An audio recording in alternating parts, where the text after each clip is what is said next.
Nagsagawa ng pagdinig ang Committee on Environment, Natural Resources and Energy o CENRE ang Bangsamoro Parliament bilang tugon sa patuloy na power interruptions sa Lanao del Sur at problema sa low voltage sa tinaguriang Basak area.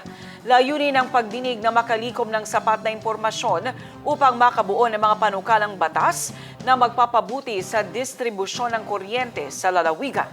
Narito ang report.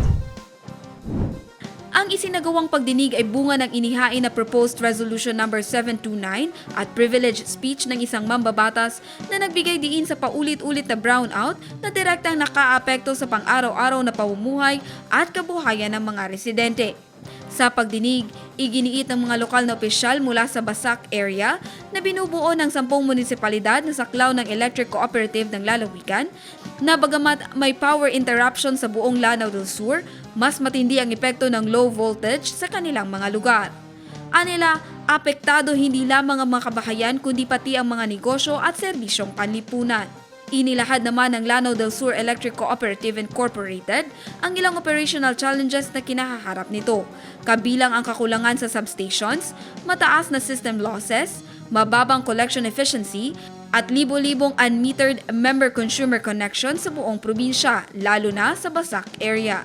Samantala, ayon sa National Grid Corporation of the Philippines, nakaapekto rin sa daloy ng kuryente ang mga halaman at iba pang sagabal sa ilalim ng transmission lines. Hinikayat nito ang mga mambabatas na magpatupad ng localized measures na nakaayon sa Anti-Obstruction of Power Lines Act upang maiwasan ang mga aktibidad na maaaring makasagabal o makasira sa transmission lines. Ayon sa mga mambabatas, magsisilbing gabay ang pagdinig sa pagbalangkas ng mga konkretong hakbang, kabilang ang pagtatayo ng karagdagang substations at transmission lines upang matiyak ang mas matatag at maasahang supply ng kuryente sa Lanao del Sur. Sa huli, binigyang diin ng komite na ang enerhiya ay hindi lamang usaping teknikal. Ito ay pundasyon ng kaunlaran, serbisyo publiko at pang-araw-araw na buhay ng bawat Bangsamoro. Jan Garcia, iMinds, Philippines.